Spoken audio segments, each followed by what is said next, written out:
നമുക്ക് എത്തിയോസിൻ്റെ back rare axle കോഴിക്കോട്ടേക്ക് കൊടുത്താണ്.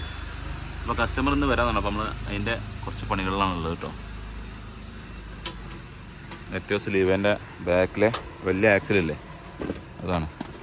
അപ്പോൾ ലിവൻ്റെ ഇത്രയും സ്പെയർ നമ്മുടെ കയ്യിലിപ്പോൾ കറൻ്റ്ലി അവൈലബിൾ ആണ്. പിന്നെ ഒരുപാട് പേര് കമൻറ്റ് ചെയ്തിരുന്നു അതിൻ്റെ ഉൾവശം കാണിച്ചു തരുമെന്ന് ചോദിച്ചിട്ട്. അതിൻ്റെ ഉൾവശത്തേക്ക് വരുമ്പോൾ ഇതാണ് അതിൻ്റെ വ്യൂ.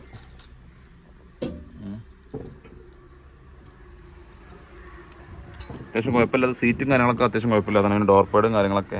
സീറ്റ് എന്താണെന്ന് വെച്ച് കഴിഞ്ഞാൽ ഒറിജിനൽ സീറ്റ് കവറാണ്. അത് കവർ അടിച്ചിട്ടില്ല, വേറെ കുഴപ്പങ്ങളോ കാര്യങ്ങളോ ഒന്നുമില്ല.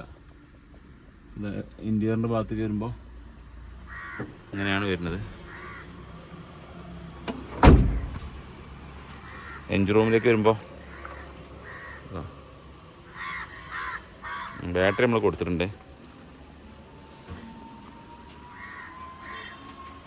പിന്നെ ഇതിന് ചാരി കിടക്കുന്ന ഈ വാഹനം അത് എത്തിയോസാണ്. ഇത് ലീവ് അല്ലാതെ എത്തിയോസ് തന്നെയാണ്.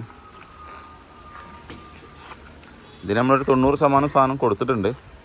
ഇനി അതർവൈസ് എന്തെങ്കിലുമൊക്കെ സാധനമാണെങ്കിൽ വാഹനത്തിനകത്തുണ്ട്. അപ്പോൾ നമ്മളെ വീഡിയോ ആദ്യമായിട്ട് കാണുന്നവരൊക്കെ ഒന്ന് ലൈക്ക് ചെയ്ത് ഷെയർ ചെയ്ത് സപ്പോർട്ട് ചെയ്ത് തരും. നമ്മളെ ചാനലും സബ്സ്ക്രൈബ് ചെയ്യുക. ഇങ്ങനെയൊക്കെയാണ് വരുന്നത്. അപ്പോൾ നമ്മൾ ഓരോ ദിവസം ഓരോ വാഹനം നിങ്ങൾക്ക് പരിചയപ്പെടുത്തി തരും. നിങ്ങൾക്ക് കിട്ടാത്ത സ്പെയർ എന്തെങ്കിലും ഉണ്ടെങ്കിൽ നമ്മളെ കമൻറ്റ് ബോക്സിൽ അറിയിച്ചാൽ മതി. നമ്മളെ കോൺടാക്ട് ചെയ്താലും മതി. നമ്മളെ കയ്യിലില്ലെങ്കിൽ നമ്മൾ എവിടെയെങ്കിലുമൊക്കെ നിങ്ങൾക്ക് അറേഞ്ച് ചെയ്ത് തരും. ഓക്കെ, അപ്പോൾ ഇങ്ങനെയൊക്കെയാണ് ഇതിൻ്റെ ഡീറ്റെയിൽസ്.